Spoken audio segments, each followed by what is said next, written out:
उत्तर प्रदेश के देवरिया जनपद से है। उत्तर प्रदेश के देवरिया जनपद के सुगर मिल ग्राउंड, जहां आज सूबे के मुखिया योगी आदित्यनाथ ने जमकर विपक्ष पर निशाना साधते हुए कहा कि यह लोग आजादी के बाद से ही किसानों को बेवकूफ बनाते रहे हैं। वह लोग आज किसानों के नाम पर कमाने का काम कर रहे हैं और हम सबको याद रखना होगा कि किसानों के नाम पर विपक्ष को छल करने का हम छूट नहीं देंगे।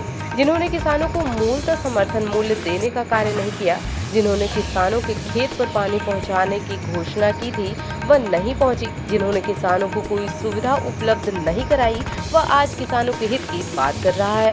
जिनको मालूम भी नहीं कि गन्ना कहाँ पैदा होता है। विपक्ष में बहुत ऐसे नेता हैं जिनसे अगर पूछो कि गन्ना कहाँ पैदा होता है तो उनको लगता है कि गन्ना भी आम की तरह पेड़ पर लटकता है।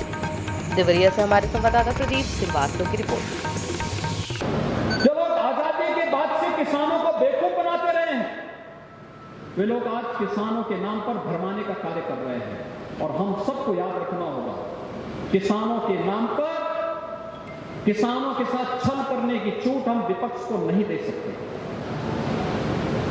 जिन्होंने किसान को न्यूनतम समर्थन मूल्य नहीं दिया, जिन्होंने किसानों के खेत तक पानी पहुंचाने की व्यवस्था नहीं की, जिन्होंने किसानों को कभी भी कोई सुविधा नहीं उपलब्ध कराई, वे लोग आज किसानों की बात कर रहे हैं। जिनको मालूम ही नहीं कि गन्ना कहां पैदा होता है। अगर बहुत सारे नेता देश के अंदर ऐसे हैं, विपक्ष में बैठे हैं, किसानों की बात करते हैं, लेकिन अगर उनसे पूछो तो उनको ये ऐसे लगता है कि गन्ना भी आम की तरह लटकता होगा किसी पेड़ के ऊपर।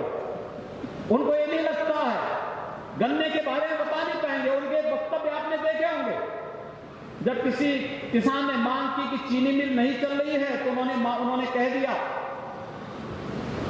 कि भाई चीनी मिल नहीं चल रही तो हम क्या कर सकते हैं। तो कहा, किसान ने कहा गन्ना कहां भेजेंगे।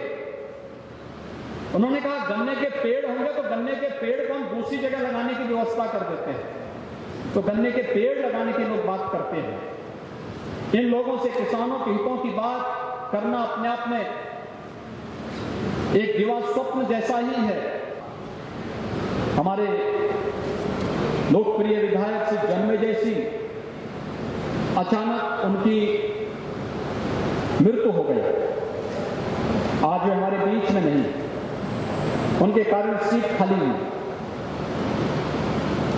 मैं उनके प्रति विनम्र श्रद्धांजलि अर्पित करता हूं। लेकिन ये लोकतंत्र की एक त्रिपाठी है, सीट खाली होगी, भारत निर्वाचन आयोग उसके लिए चुनाव की तैयारी करेगा। हम सबको देखना होगा विकास कौन कर पाएगा, अधूरी पड़ी परियोजनाओं को कौन पूरा कर पाएगा, एक सामान्य मानवीय के जीवन में कौन व्यापक परिवर्तन ला पाएगा, किसानों के लिए, गरीबों के लिए, नौजवानों के लिए, महिलाओं के लिए कल्याणकारी मार्ग कौन प्रशस्त कर पाएगा। और स्वाभाविक रूप से हर एक जवान पर एक नाम आएगा, भारतीय जनता पार्टी का, और भारतीय जनता पार्टी के नाम प्रत्येक जवान पर आएगा। उस भारतीय जनता पार्टी के लिए